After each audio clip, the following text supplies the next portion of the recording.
Hello. Hello. Hi. Oh. I'm David Hockney today. You can't see it, and I thought it would be different, but can you see I have a clamshell in a pool? Oh, it looks like a mushroom. Whatever. It's fine. Yeah, and you can't quite see dude in the pool down here. I know Unless the I get out of the way. painting. Yeah, Oh, of yeah. course. I like the haircut. You're very summery. I don't look great with no hair, but I don't give a shit because I had all the hair. I think you look fabulous, actually. I'm going to say Thank you. that. I appreciate Okay, that. we're automatically, let's see who we have. Ooh, Jenny West is here. Hi, Jenny West. Hi, Jenny West. We're already Oh, recording. We're automatic. I put on automatic record because that's the way they said we can sort of, so even the that's chat. totally fine. That's totally fine. We can always lop this off if we would need to, in post. Right, hang on. Your boyfriend doesn't know how to join. Go to my, is he still on Instagram? He might be. Okay, there we go.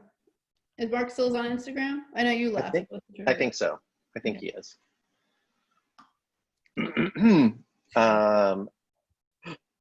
And I'm excited for today's show. I am too. Your riot and a half. Oh, good. Yes, and for those of you who are logging in right now, this is our sloppy backstage. Yeah. Banter. Our new friend Jenny.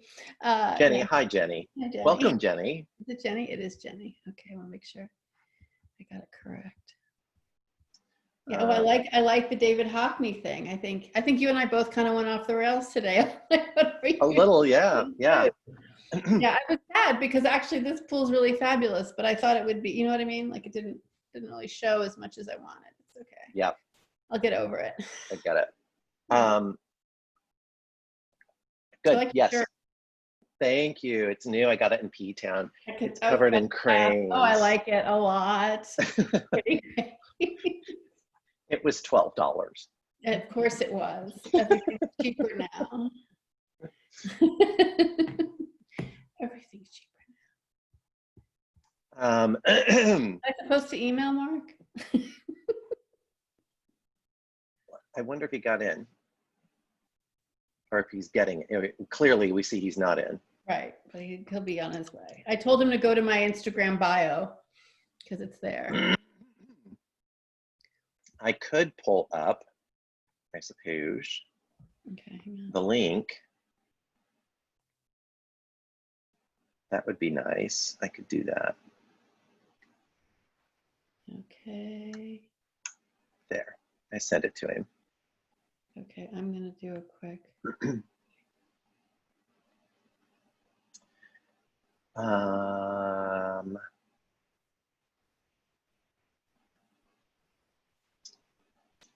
This is our pre-show banter is not very interesting, actually. I know. Sorry, Jenny. Sorry.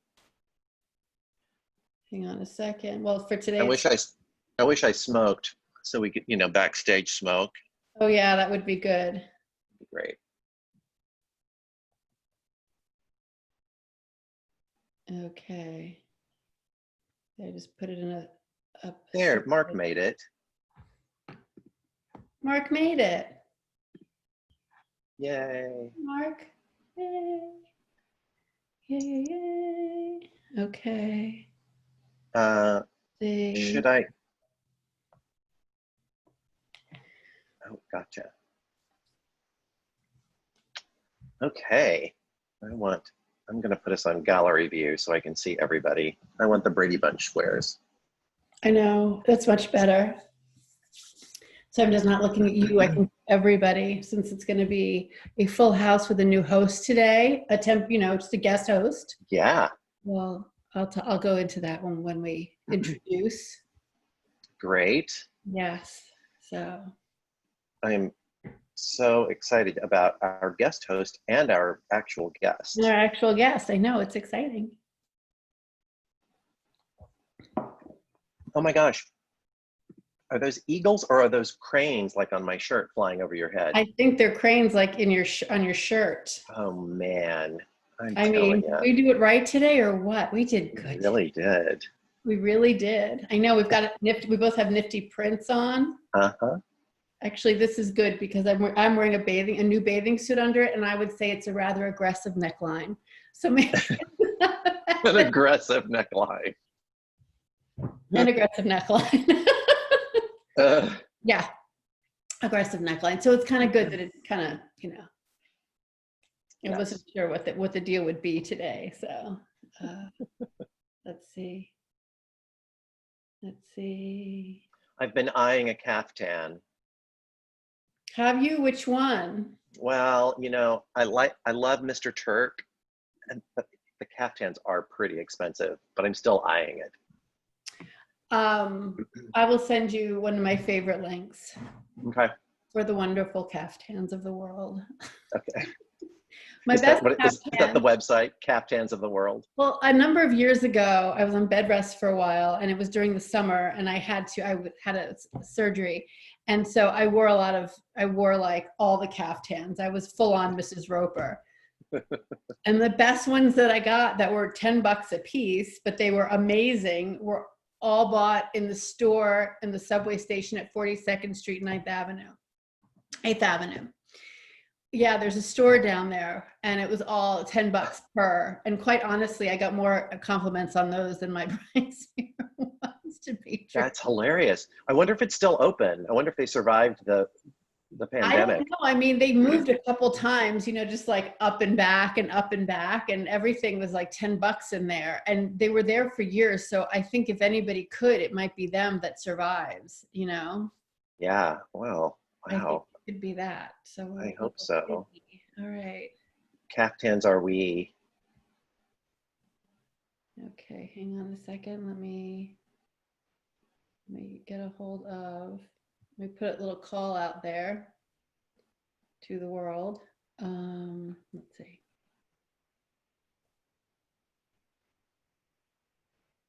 Okay, there we go. Okay, should be here any minute. I'm gonna have to do a lot of editing before I post this video. We really need to hire Tina to do that for us, don't you think? I know. Well, there's one thing she likes more than electronics is money. So hiring is definitely I think Leo Taurus, Uh-huh. I think we should do that. Yeah, I think so too. I also have the impulse to do this. Can you just do that again real quick? Yeah. Wait. Okay, thanks. I'm trying to make it sure it's a Kodak moment for sure. You think we'll see Darren today? Maybe. Darren and Karen. I hope so. Our two biggest fans. I know. I hope so. I hope they make it. That would be good. That would be good. Okay. Let's see what's going on here. I was trying to figure out, as things are starting to reopen and become a little more accessible, where we might actually be able to, down the road, of course, be able to do a psychic pool party actually at a pool. Oh, that would be amazing. Wouldn't it be fun? Like all of us? Well, I don't know whether we will be able to accommodate all of us, but at least, at least a couple of us. Maria's here. Maria's in the green room. Hi. Hi, Marja. In the green room, we're just waiting for Raja to get here. Yep. There's a reason why I asked, by the way, which not to worry about it. We are good friends. But I decided to call him Raja today. I was given a choice. Yeah, so I'm calling him Raja. I could call him Honey Buns, but I'm going to call him Raja. That's sort of the deal. Okay. Yeah, I feel like I should feel like we should have some kind of like, I don't know, maybe I should be in like leg warmers and stretching, or vocalizing, or For I'm not which? sure. For our backstage, I feel like, Oh, yes. Well, yeah, since they're like they show you pictures of the green room and dressing rooms, and you can, exactly glimpse into the process. I want the big curlers, the big ones. I want those. Yes, please. No, I don't want to be I being stretched out by a really like assertive trainer to go with my aggressive neckline. getting touched up by a makeup artist Yes, exactly. Let's while see. we're Oh, here. Karen's here. We got Karen. Hey, Karen. Hi, Karen. Let's see.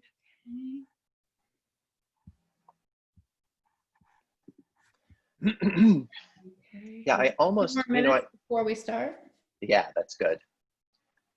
I almost didn't put the David Hockney up today simply because it occurred to me, David Hockney's probably copywritten. And then I remembered, oh, we're not selling anything. We don't care. We're selling nothing. We're making We're nothing on nothing. this. We're not making any money. Nope. We're making friends. We're wasting time. We're doing all We this. are. We're not making money.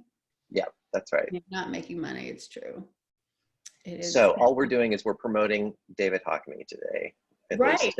least in this square. Whoever this lovely artist was who did my pool with the look, you have to see the shell. I'm telling you, I know. the embedded lights are everything. I mean, I'm assuming those are embedded. I mean, what do I always say when I talk to you about starting our own art commune? Embedded lights. That's how we begin every conversation. And it's also where the conversation ends, if I remember correctly. That's true. Yeah. Okay.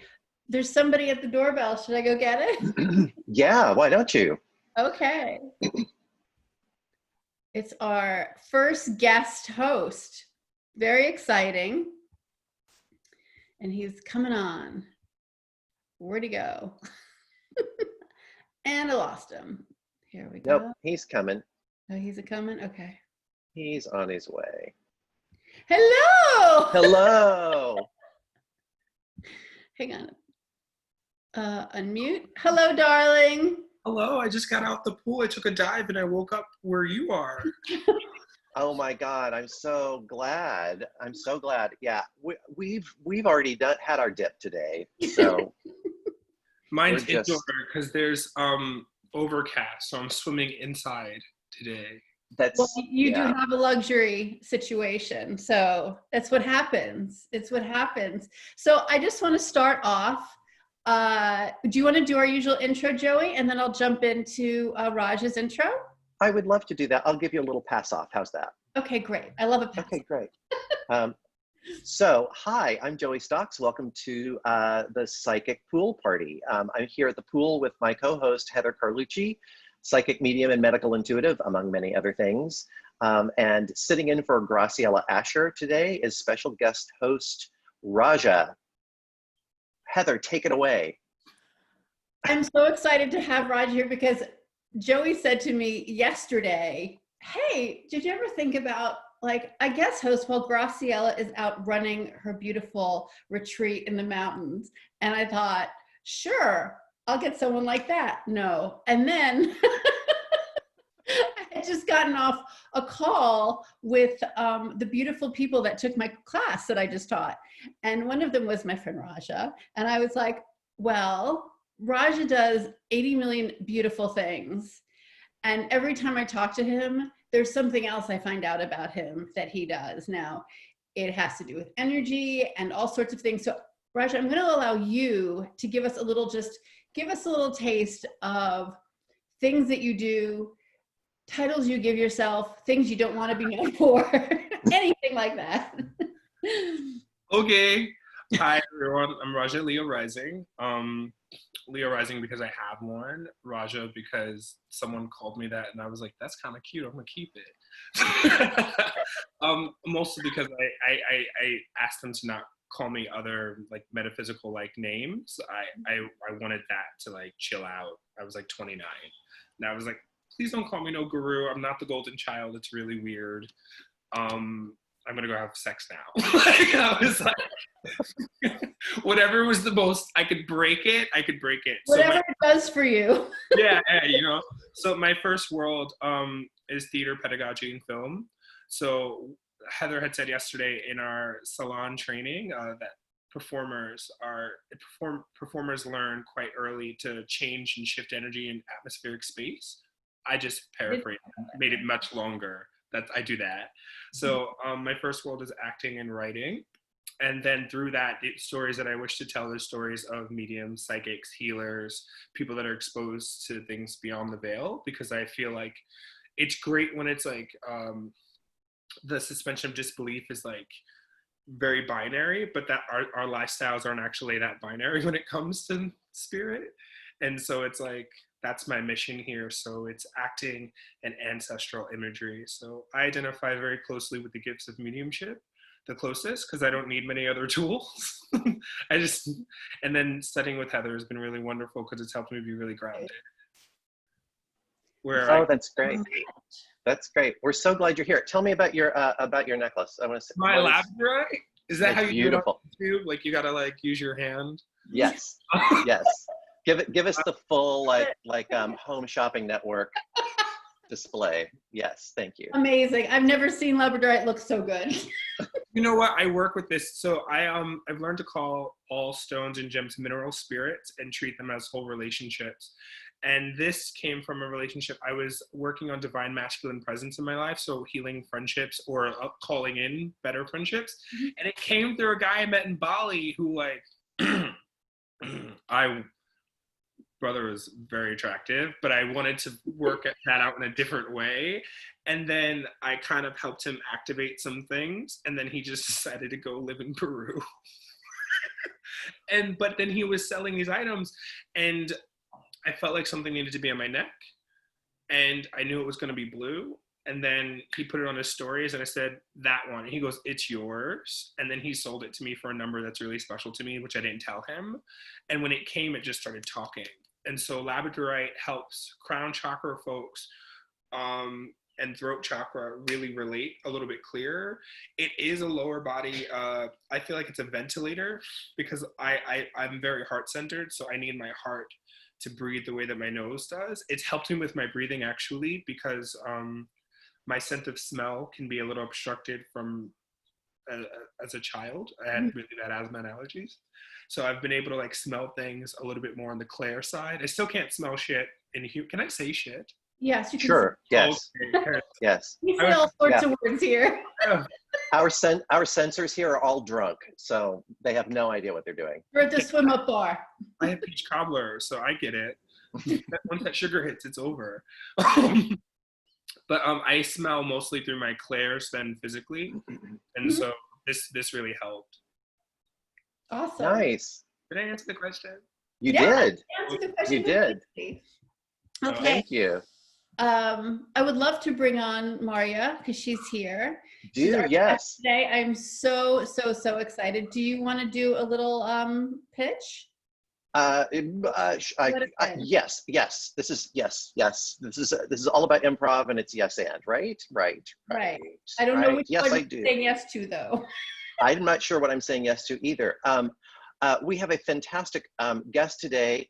And as I'm talking, Heather, will you sort of activate so that we can kind of make this transition smooth? Yes, I guess talking about making a smooth transition is not so smooth, but that's what we got. We're about storytelling here. That's pretty much our jam. So that's exactly right. Storytelling and making shit up as we go along. Yes, we're so excited to welcome Marja Samson. Samson. We'll get the final M in there, who is a multi-hyphenate in the most interesting way. Among other things, I've seen on her website that she describes herself as a conceptual artist and a storyteller and a chef and any number of other things. So I'm really excited to hear how she's feeling like she identifies today. As in 11:07 a.m. on Saturday. I cannot see. Can you see me? No. We cannot, but we would love to see you. We would love to see you. Make my audio, rename, audio picture, mute. No, what is it? Hang on a second. Let me see if I can. Let's see. Find the three dots, Maria. The three dots there, gallery view. The three dots on your. No, sorry. The bottom where it says video. Okay. You just click on the little There we camera. go. Yay! Oh, We're here. Oh, welcome. Thank you for joining me. There we go. So, Yes, hat under a hat. And hello, Marja. It is so good to see you. thank you for inviting me. It's an interesting time. It is. And what better time? Yeah, and Joey was talking about the various identities. That's something that immediately, I think, wants to be brought up. I think, or shall we say, most artists are composed of many different particles. And so I'm just like that. And in order to make myself visible in the world, when I arrived in New York City as a conceptual artist, I had never really had a job. I was living in the Netherlands and making my art, and the infrastructure there allowed for such a thing in those days to do that. But the atmosphere and the patriarchal influences of the art market drove me insane. And so I decided, even though it is patriarchal here, everything here is about making money. So they're not going to pay attention to somebody like me, who's just a little tiny fish in the pond, and I'm just going to do what I need to do. So I was able to, and grateful to, learn how to make a living. And through mutual friends, and Heather knows some of these people, Bill Ewing and Sherry Jo Williams and Woody, I eventually, through my art sources, and I always used style anyway. So as a person who was very much about staging and styling, those things were already part of who I was. And for me, what seemed most important was to maintain my integrity, because I had already moved and started a whole new life with nothing. And one of the most valued things was that I could maintain who I actually thought I was. And one way to do that was to produce and make things that came directly from me, because I had not administrational skills to become a bookkeeper or a librarian. I had gone to art school and I was an artist. So the adrenaline as an artist of immediately producing something and getting results is often found in people, for example, in the restaurant business. And I had received an old-fashioned upbringing in which I was supposed to get married and know everything. So I got a very good all-around upbringing in mending and doing, and also in cooking and baking. I never, as a conceptual artist, imagined that I would actually own and start a restaurant, but that's what happened. And eventually, after doing that for 20 years, I was able to leave that behind, because I heard you also mention the word chef. And in the United States, the word chef has a meaning, which if you're from Europe, that doesn't really work the same way, because if you're brought up with French, as I was partially, then chef actually means, yeah, chef de bureau, chef de garage. So chef basically means manager. And it was not really assigned to restaurants. So I am able currently to sustain my support myself with things behind the scenes. But since the restaurant closed and I was able to somehow find my roots back, I published a small diary that was at the time made in those days from the 10 years that I worked as conceptual artist and came to New York a lot. And then I had a show at Participant and kept on moving forward with making papier-mâché objects and things like that. So I feel I have been freed in a way from the burden that was this gorgeous pink elephant, the restaurant that made so many people happy, the kitchen club. Well, that is how I originally met you. Marja and I have had this sort of funny, like we were always leading to each other in some way, I think, without even knowing it for a very long time. A friend of mine that worked in a restaurant that I worked in, I don't know, 1990 maybe, 92, something like that, was going to help Marja at the restaurant.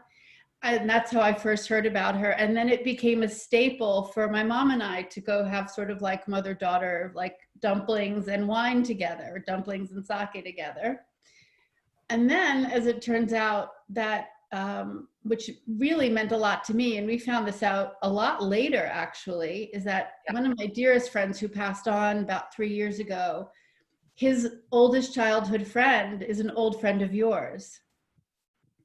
Yes, actually, Bill Ewing and I got connected in various ways, and that was very interesting. It's so funny. And then when I sort of took this turn into like leaving the world of chefdom, which, as you know, for me was a huge ripping off of lots of scabs. It's an amazing thing, yes. Marja was one of the first people to reach out and was like, I see you and I want to read it.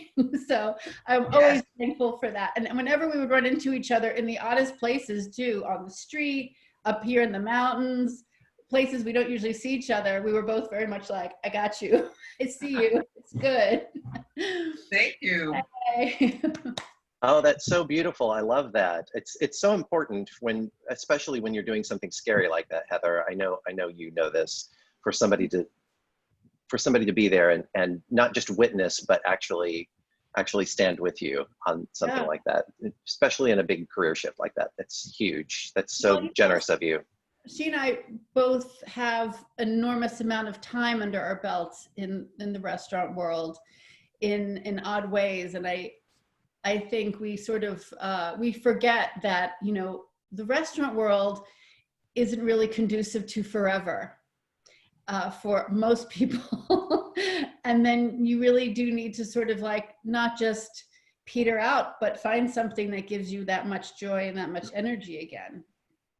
So the restaurant for me also was a stage in which I could realize myself. So my performative arts background came in very useful. I would get dressed and do costumes and have performances, and other artists take the stage and do things there. You know, Rachel Garniez, right, one of my other closest friends used to be there. So we had a lot of people, and then of course there was the element of me in my life that became very pronounced too, was I have had a Japanese husband, and I had an interest in Japanese art before I moved to the United States, New York, so to speak.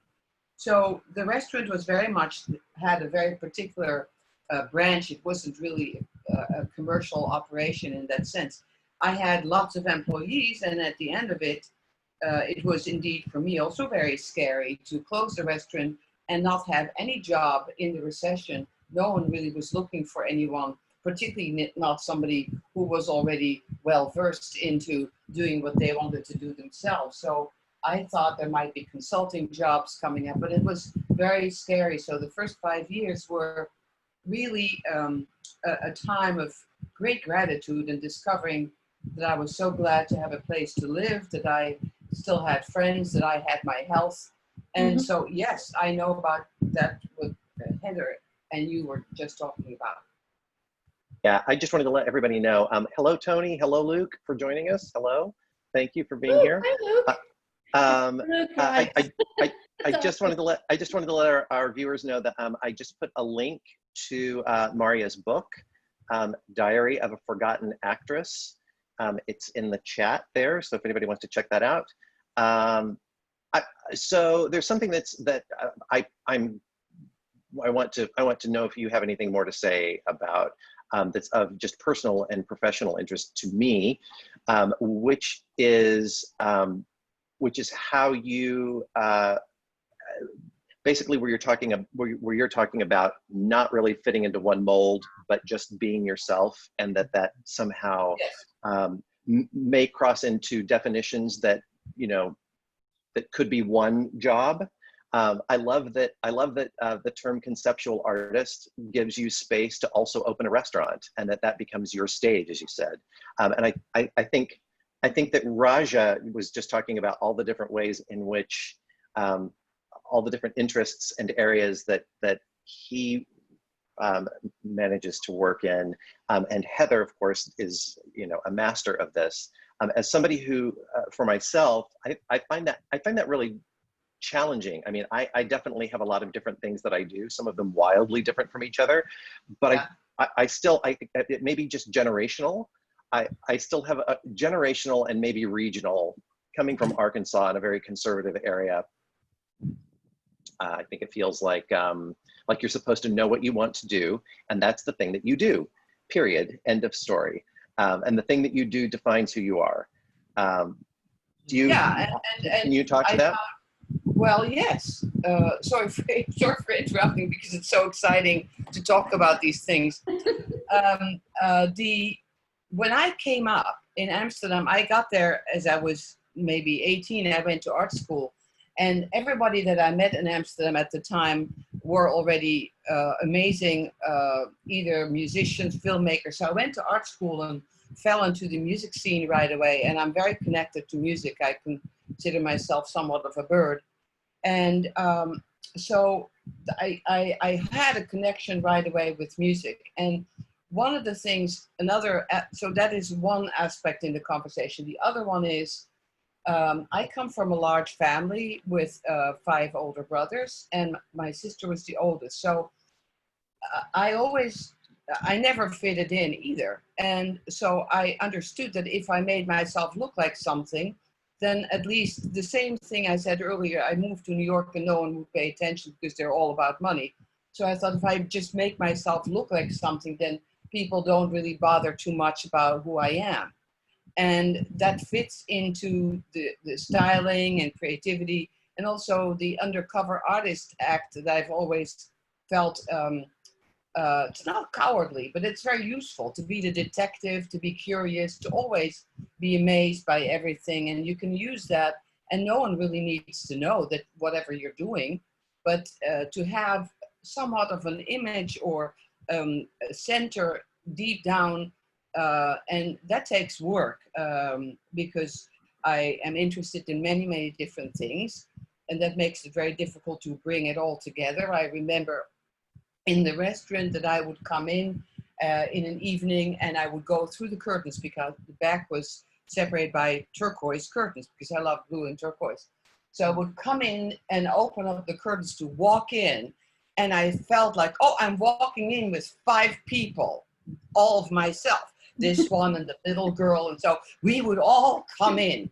So it is a point of gathering the people inside, the characters, the souls that either enrich you or that empower you to somehow, you know, corral them all together and find one way to keep it moving forward. And, you know, there's, of course, anger and rebellion. Those are very useful. The fact that you're being seen as a woman, which is not quite as valid. And if you're I didn't want to be seen as a chef, because then you're always being delegated to the service and to serving others, not against serving others. You know, so all those elements as a woman currently still give me plenty of fuel. I don't need to go to Exxon or Shell to be tanking, because I have a lot of, fuck this shit. Sis, woo! I was like, good, we heard that. And then now that I'm older, it's important that I can sort of think about it and then say, well, that's very useful. Let's just make a little light of it and use it in a positive way. So I think I have changed. I'm not sure how, but I feel that I'm more in tune. And I had quite a lot of addictive, I'm a perfectionist, and there were other things that go with that are very insidious, that have to do with the female role in society, the repression, and how, as a woman, I was able to use that for a long time, you know, and also my own self-medication in various ways, which no one really needs to know about, but it is important that you get rid of it in order to free yourself. So still applying for a grant and learning by applying for the grant that is actually, you're not taking a class. It's an exercise in getting better.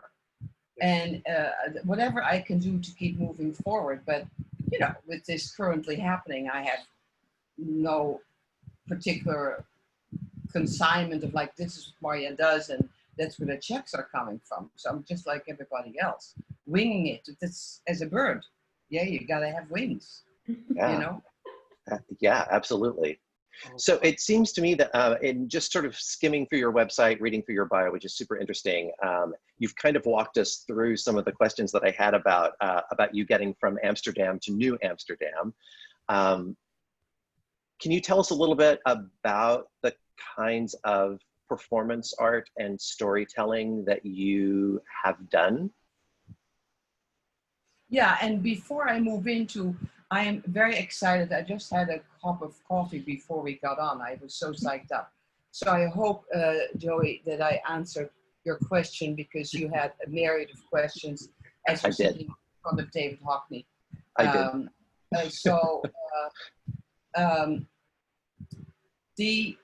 What I have found is filmmaking.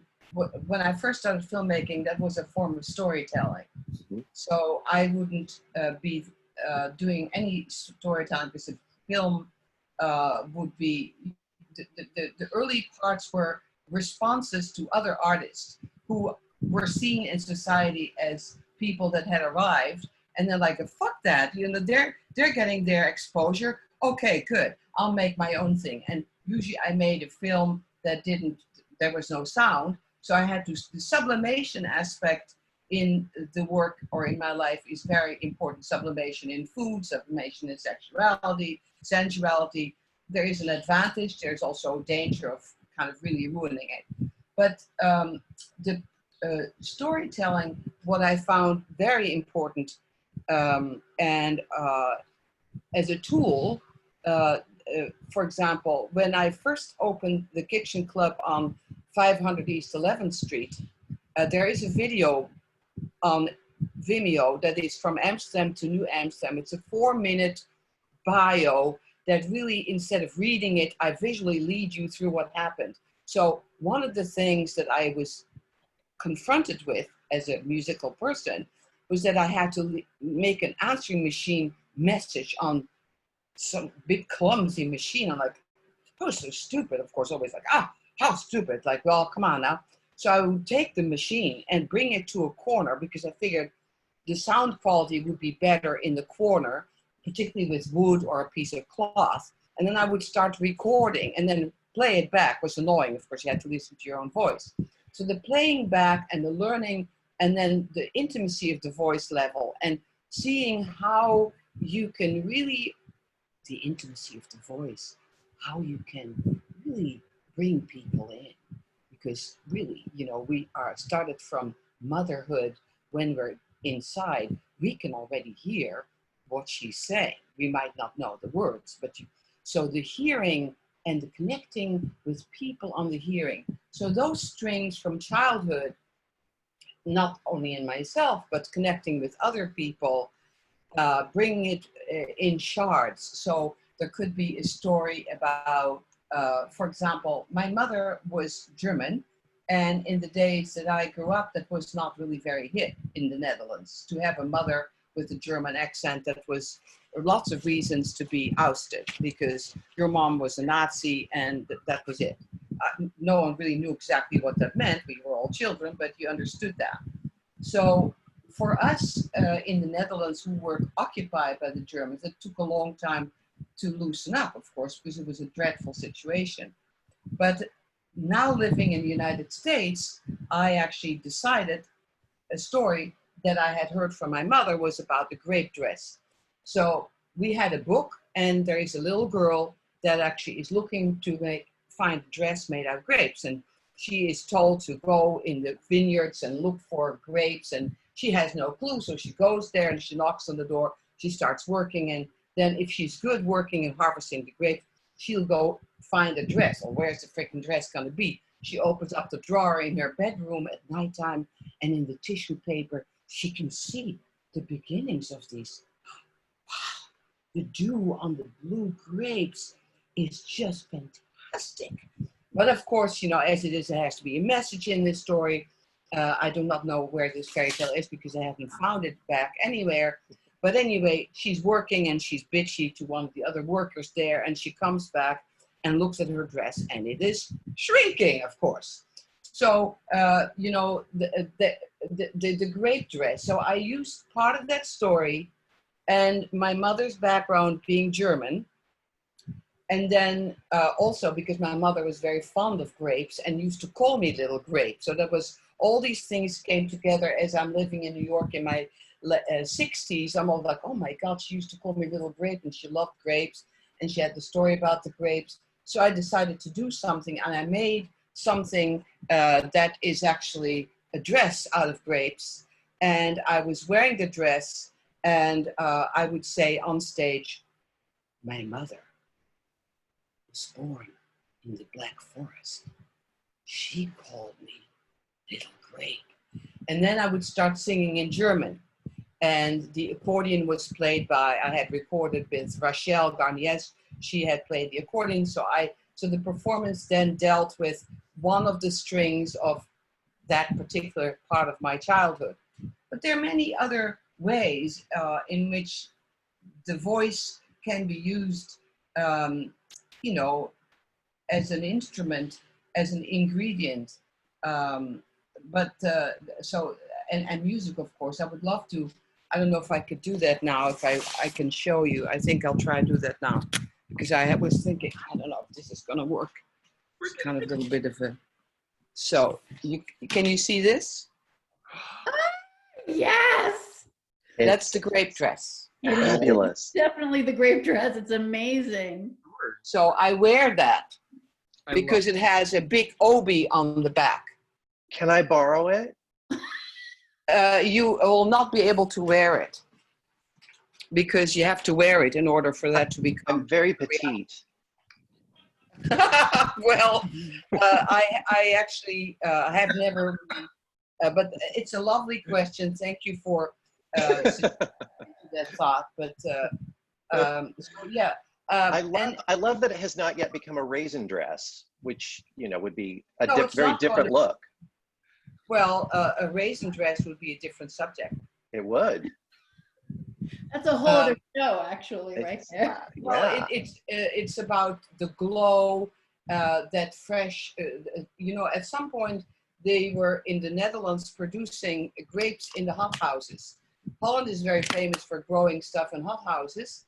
And so they were making grapes in the hothouses. They were very big globes and had this amazing velvet, sort of beautiful dew on them. I remember when my father would buy a grape tranche for my mother, and we would all try to take one from the bottom and then turn it upside down so you wouldn't see that, we had done that. But storytelling, there is another storytelling that I do, which is directly related to the kitchen club. So there were many things that happened there, and many people that came there, and very strange things that happened. Yeah. So I'm really curious about so many things, but now I'm wondering about. Could you talk a little bit about? Seems like your performance experiences, and as well as the kitchen club, that your relationship with the audience, customers, however you rephrase, however you talk to them, was intimate and yes. special. Can you talk a little bit about that? Well, I think that's the theme of today. It is. The theme of now is when everyone's talking about this, that, I mean, I have been sort of as they would probably call a boutique kind of person. I was brought up in a household in which personal relationships were prime. even though it was very patriarchal and very repressive, there was a very good message that came out of it, was that we need to always help each other. And because in doing so, then you have to find something in the other person that you probably don't like, but you have to overcome that because it's necessary that you have a relationship with them. And that relationship be honest. And that if you help somebody, even though you don't like them, that has nothing to do with it, because obviously you have to help them. And if you're going to do it and pretend that you like them when you don't, so you have to figure out a way to bring your honesty forward and the goodness that it brings. And I think I'm not sure if I relate that in the right way, but having found out when I was maybe 5 years old that I thought I was totally with the wrong people who didn't get who I was supposed to be or was going to be. And then this whole thing that my mother was that and my father was that. It's like, I think I had to figure out very early on how to make relationships with other people and make it meaningful so that they could hear when I was ringing, oh, it's Marja, maybe we should let her in. So once I got the feeling of maybe I can connect with those people, and I think having had the experience of leaving the restaurant behind, and I had 14 or so employees. It's a payroll. It was a huge exercise it's running a factory, really, and learning to be pragmatic and making connections with people who are either walking here all the way from Mexico to find a job, to people who are working and lying to you that they need a job because they're such a good waitress. And it doesn't matter in the end because you're all together on stage, either in the front or in the back, or the clients who come back and who are throwing their weight around because I'm so-and-so and I have a reservation, I'm early, is my table ready? So forging relationships, there's a certain amount of maybe diplomacy, but that sounds phony, but maybe you get it. Yeah, I do. And so in this weird time that we're all in right now, where Yes. that kind of intimacy and being denied the alchemy that happens with an audience and performer or performers all in the same space, physically in the same space. Yes. How are you continuing to work since the element of live audience and live performance seems to be an integral part of your work? In the absence of that, how are you working right now? Well, it's very peculiar because I think, like anybody, I am made out of many juxtapositions, and having juxtapositions. That you're made out of many of them. Yes. Absolutely. I think you just got tickled, Raja.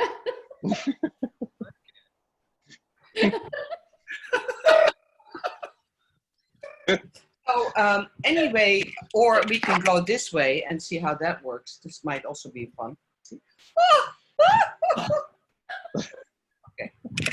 So, and then there's more. But I find that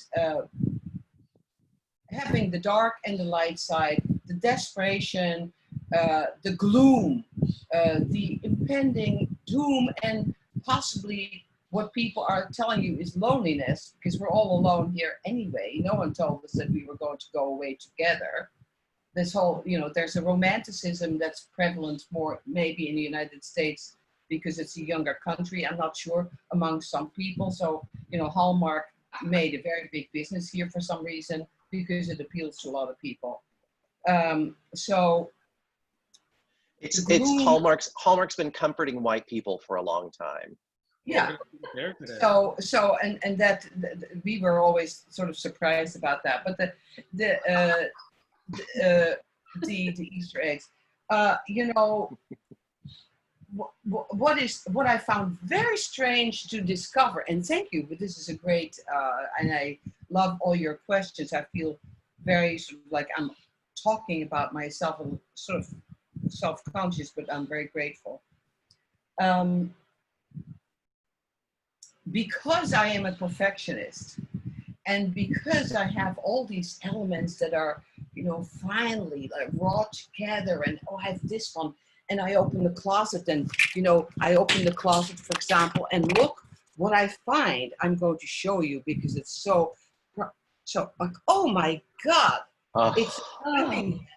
Oh, I mean, why don't I have one of those still? Fabulous. I think I had it on backwards, so it's supposed to go this way. And it goes good with glasses, you see? Oh, yes, I'm ready to pull. How are you doing? So, but anyway, being a perfectionist and when you do these things live, it's one thing. So the Zoom offers me an opportunity to do some of it encapsulated, in which I have time to put some film or something together.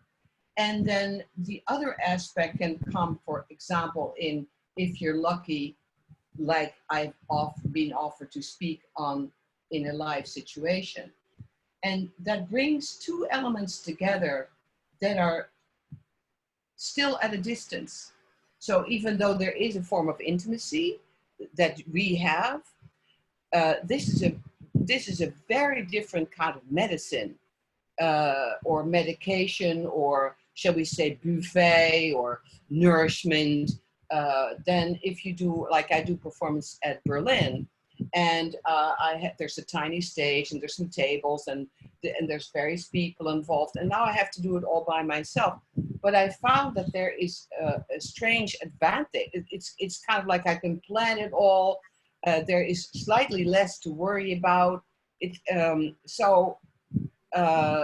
The film aspect that I use, because is also very comes in very handy. I never thought that I would come in a time in my life that this was all going to be working in my advantage in a strange way. Not that it's not raining dollars or no one's ringing at the door. I'm working on doing something for a TV thing, but like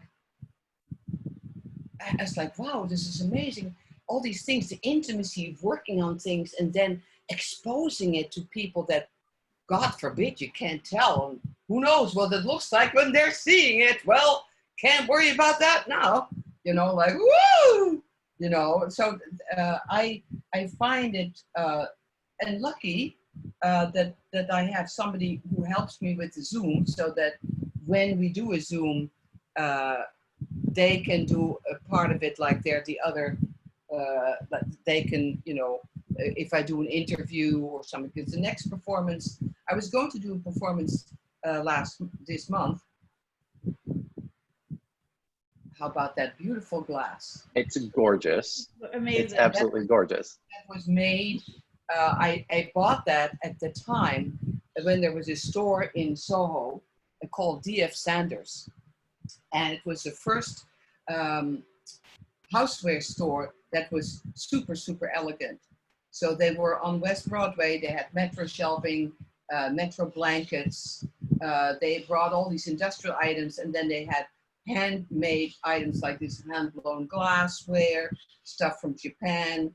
It was really, and the next door was another store called Ad Hoc. And she had a store. Ad Hoc. Yeah. So anyway, I was going to do a performance this month, but with all the things that came, it seemed like everything was put on hold. And it looks like I'm possibly going to be able to do something next month, because I did a performance on the 15th of May, and I was planning to do one in March. So I had planned to do it in March, and then I had to postpone the real performance. And then I thought, I got to do something. So I have made a lot of objects that I can use in these performances. And the other element that is very important that I'll start bringing in is the singing, which I have a little bit more work to do on, but like that's part of what I need to do that, because part of what part of what I have, what I need to bring up and share with people is probably not just the talking, but the music that moves me so much. Yeah. You know, it's like, hearing you talk, I of course, your film background has got to come in really handy in this world that we're living in virtually on our computers like this. Yes. But one of the things that I miss as a performer is that performer audience relationship, which I've talked about on this program before, where and Raja just referred to it a minute ago. Where basically you shift, you move, you change the energy in the room, you move it around, but the audience also moves it around. It's not just something that you do by yourself. And it's very much so. That's so true. There's it's that intangible. Like conductor as well. What did you say? Right. It's a lot like being a conductor when you're the person on stage, because the musicians can still do what they want to do, but they kind of follow you. Once somebody told me that that the quality of the listening is produced by the person on stage. So the person who's on stage produces the quality of listening, which means, again, that's that voice, the voice that needs to come in and see, oh yeah, there's that person there, and there's another one in the corner. Let's see if we can get them to join in. So if that level of commitment has been established, then there's a kind of a net that carries you. And indeed, you could still see it on Zoom if you get to see who is maybe joining. Like I could see, if I were sitting here by myself, talking by myself, I would feel rather strange, but I do it maybe anyway. But with one and one and one, then it's like, wow, all of a sudden my life has meaning, you know? Yeah, I agree with all of that. I think the thing that's again, that thing that's missing for me is that I love the idea of what you just said, that oh gosh, would you say it again? That we affect the quality of the listening. What was the? Yes, the performer on stage is creating the elements that the quality of listening for the audience. But you know, as a performer, you've probably encountered this too, and so have you, Raja, where you walk into the space and before you've even done or said anything, you feel the energy of that audience, which lets you know exactly how to slide into and then inform the quality of listening. I agree with it, but there is that little bit, there's a tiny little moment there ahead of time where you have to open yourself up to receive what the audience has, so that you know how to get them to tune in. Well, I think that have you encountered that? I wouldn't. I've encountered audience. Yes. There's always the joke about Sunday matinees, like when you're like in a committed show, that the Sunday matinees, and there's the illusion that tries to get set up that group of people are a type of people. But if you stick to that, then that's what you walk into. And if you're not ready to deal with that, then there's nothing you can offer them, because you're judging them before you've offered your first piece of art. I would lean in more towards just the show doesn't begin until the breath of the character begins, or like the breath of the instrument begins. So it's just like take them in as they are, but know that like we're setting up the space for them to enter the world that's not normal to them. So absolutely. Yeah. So it's like kind of, I think someone else can like swing from there with that, but I wouldn't, I learned way too early, being the only Black guy in like in town plays, like you not rely on them to like you or to listen to you, like do your work. Yeah. I think in that way, not obviously your experience, but in what you were talking about, like, you can't judge them, but you must walk in with the conviction of your gift. Yeah, absolutely. Right? And that in some way, you have to be a little bit blind to everybody in the moment. Almost, You that is, I have to find show them. Right? that is definitely, you're bringing some, it's like, in a way, I understand what Joey is saying, but if you're working this long on a performance and people are coming to see you, then it is like, if you have off order delivery, that would go currently not very well. You order delivery, you know, you're just gonna like, you have the delivery ready and you're ready to share it. And that Yep. moment is much more, in my case, convincing than how are they gonna know? It's like, I have everything ready. Oh, I need to start unpacking. And then, so I haven't really the anticipation of like, I've got it. Oh my God. So the moment of the tiny shift that you so sensitively refer, I haven't really, but maybe because I'm just stepping over it with my big boots, who knows? You know, I don't know. Sometimes that's called for as well. What's that? Sometimes that's called for as well. You have to step over things with your big boots. That's it. Yes. Yeah. Yeah. And you know, I think that one of the other ingredients is that if you're called as an, it's like, you know, if you're an artist, which I will think that, you know, like that, yes, I am. But I also tell people I'm also kind of like an entrepreneur of a business person. However, that is misconstrued. But creating opportunities in order to showcase or to bring forth what you're here to do is extremely important.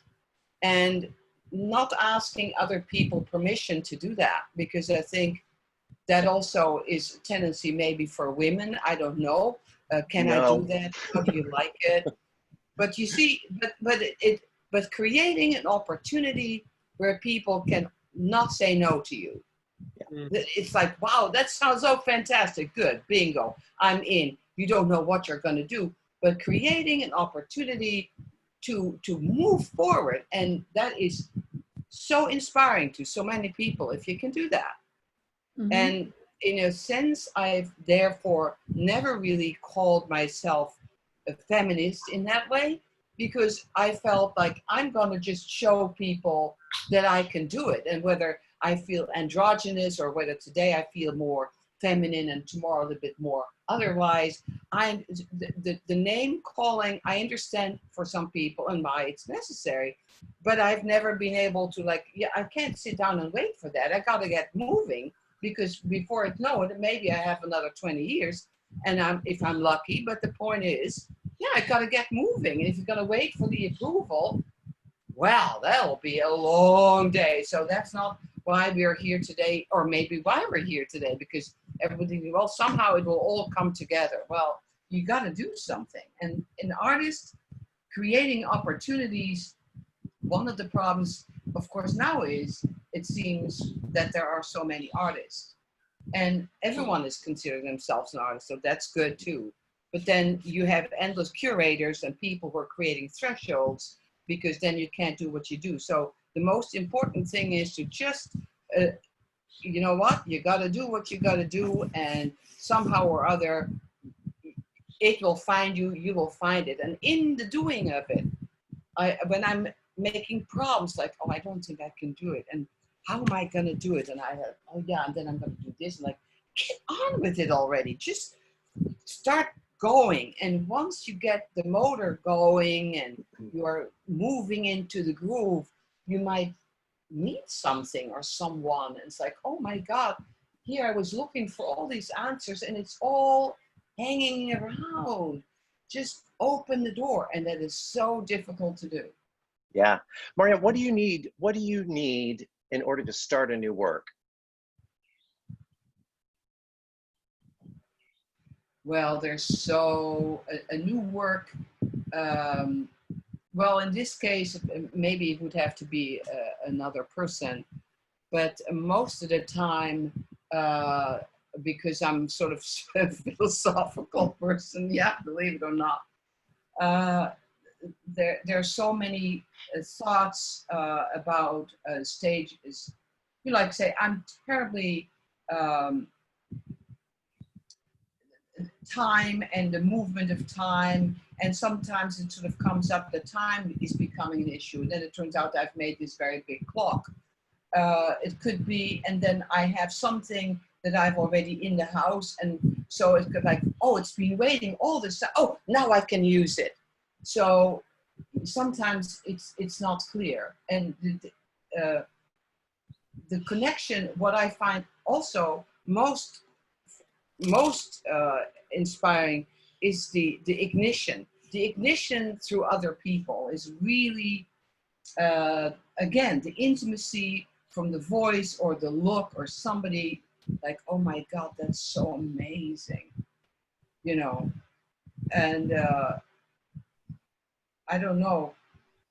I think gratitude is always a good point. You know, to do a meditation before you go to sleep might work, and you wake up with something. And yeah, thank you. I wanted to ask sort of, what are you thinking about in the immediate future? I know you and I talk about the bigger future, but I'm just curious what you're thinking about the immediate future, because you are one of those people who does not exist without creating. And, you know, there's always the ideas and the patterns, yes, and the everything that you do is just a culmination of more creativity and more creating. Well, one of the important elements is always the consistency. So the consistency of either the letter type, the color scheme, the music theme, the depth of emotions, how we can keep braiding together all those elements, and might be a slight different color that is blended in order to accomplish something. But the immediate future, I think I feel suspended in time. Like I had thought that maybe by now we would know what would happen in September. I don't think that currently. No.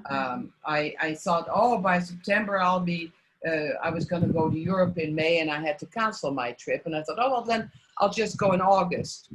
I don't know about that.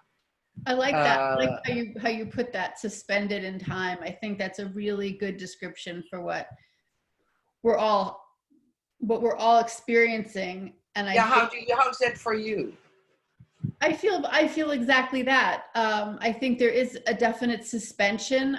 I think the difference between some people and others is that they don't quite understand that that's what's going on, because, you know, nothing that we did before works.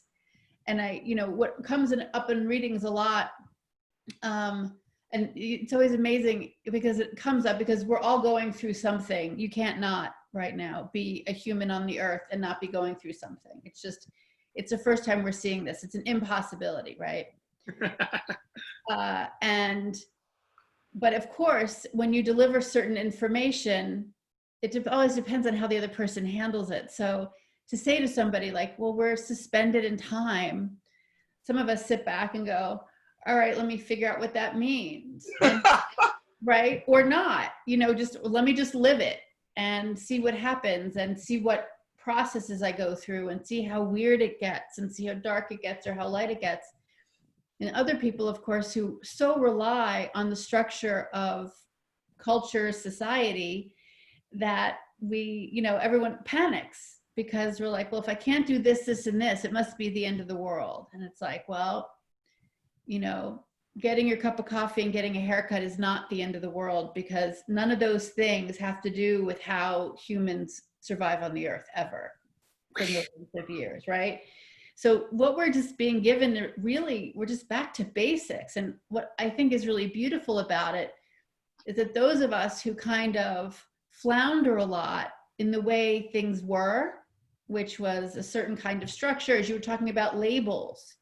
What I loved, and I was really curious to see where you were going to go with this, was that you said, and correct me if I'm wrong, you didn't like the label of feminism or feminist, right?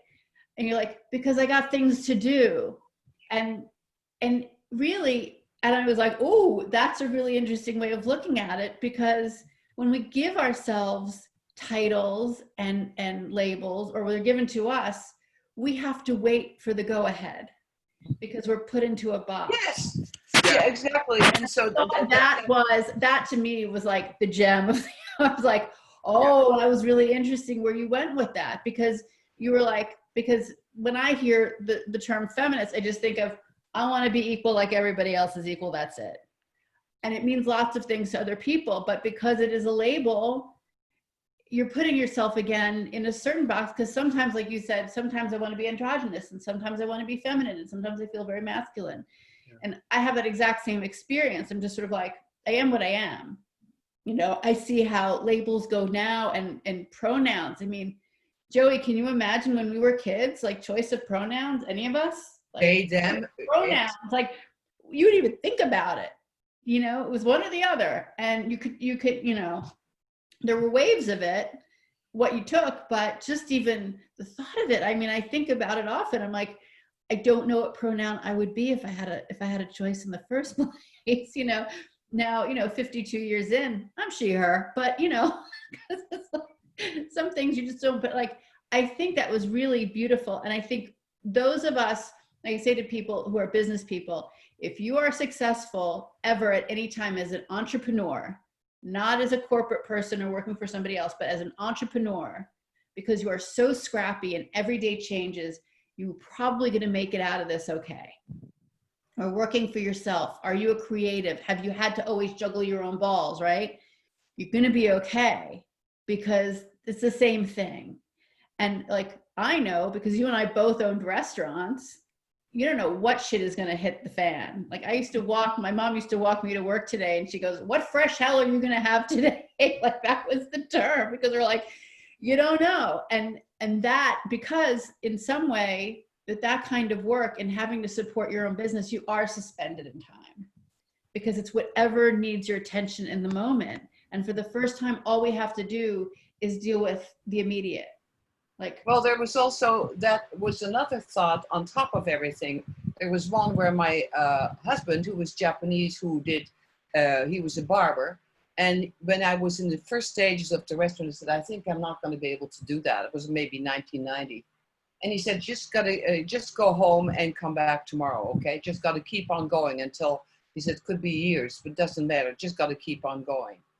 But another thought that includes a lot of things is that when the restaurant was busy, I often said to myself, oh my God, and what about my, Daniel Spurry, Joey, was an artist who was also a restaurant owner, but he made the restaurant as part of his, project. I was thinking, oh, when am I going to get, my dues? And I just really, and so I thought that really in the long run, when it closed, the restaurant had been to some extent an enormous, I thought, diversion. I thought, oh my God. So I spent 20 years really preoccupying myself, creating problems and touting myself that I could always solve any kind of problem. And I did that on the corner of Prince and Mott with my pink elephant. And I, instead of working on my art, I said, but then again, it was it at the same time. So, being creative and being inventive and having the drive to do things, and that might help some people. I don't know if it does. When there is no food or no money coming in, we don't know what will happen. I know my parents. It's always a giant art project. What did you say? A restaurant is like a giant art project at any given time. I think I'm always somewhat hesitant because I never thought food is art. I don't see it that way, because I'm much too Calvinistic maybe, or whatever, or rigorous. I think it's been an interesting learning curve, and it was a live stage, I will say that. But to be called to have things within you that you have to bring out, that's the gift, and that is also the chore that artists have, and to do that maybe in the least polluting way. And I could understand when I see a big Richard Serra or Jeff Koons, I think, oh, why is all that? You could think about that in many different ways, because making something creative that touches other people, you know, a very close friend of mine with whom I was commiserating and saying, I really don't know if I can't do it any longer. And she said, but Marja, you know, if you had followed the other artist's career, she said, at least one thing that you do is you make so many people happy, and so few artists make that many people happy. Mm-hmm. So there's got to be something, you know, where as an artist you take the gifts that come your way and you put them to use somehow. What do you think, Joey? I totally agree. That was brilliant. Yes. That was brilliant. Absolutely brilliant. Yes. I thank you so much for being here today. Oh, we're at 12:03, so I don't want to keep you all any longer and oh my God, force you to stay with us like this. Thank you, privilege. It's so lovely to meet you, even if it's virtually. I'd love to meet you in person. Same. I would love that. And of course, too, everybody. Yes. Marja. Yes. You're so Yes, indeed. Where do you live, just Joey? I live in Washington Heights. And Raj, where you live? in North Hollywood at the moment, Los Angeles. Oh, so I have a friend, Mr. Galloway, who lives there. Mr. Galloway? Stephen Galloway. Yeah. Are they also an artist? Yeah, he's a dancer. He used to work with Bill Forsythe. Wow. Cool. That's cool. Yeah. Look him up. Yeah. And thank you, Roger, so much for being with us Thank today. you, Raja. So brave of you to dive into this pool. Listen, I can't. Yeah. And now I'm just like, my brain is expansive. And my fifth chakra is just like, yes. Yeah. Well, it was a long swim to get over here. Oh. What was that? I had to go around the Pacific and then probably up into the Atlantic. You can't Well, it made you look even more handsome. Thank you. Thank you. Thank you so much. And thank you all for joining us online today. Thank you, Ellen. Thank you, Jenny. Thank you, Karen. Thank you, Luke. Love you, We'll see you soon. Love you, Luke. Thank you Bye, very everybody. much. Bye. Bye. Bye-bye. Be well.